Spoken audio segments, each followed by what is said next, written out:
হে আল্লাহ, একমাত্র আপনার কাছেই আমি আমার দুর্বলতার কথা জানাচ্ছি, এবং একমাত্র আপনার কাছেই আমি আমার অভাবের কথা জানাচ্ছি, এবং মানুষের নিকট আমার অসম্মানের কথা একমাত্র আপনাকেই বলছি। হে আরহামার রাহিমিন, আপনিই তো প্রতিটি দুর্বল ব্যক্তির রব, এবং আপনিই আমার রব।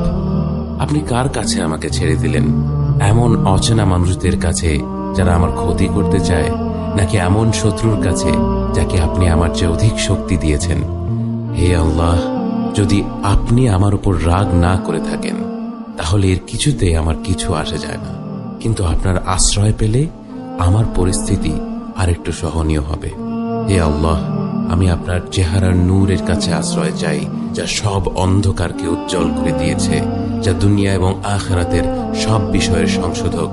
আল্লাহ, আপনার রাগ এবং অসন্তুষ্টি থেকে আমি রেহাই চাই। আল্লাহ, এ সব কাজই শুধু আপনাকে খুশি করার জন্য করা, এবং আপনি ছাড়া কোনো শক্তি নেই, কোনো ক্ষমতা নেই।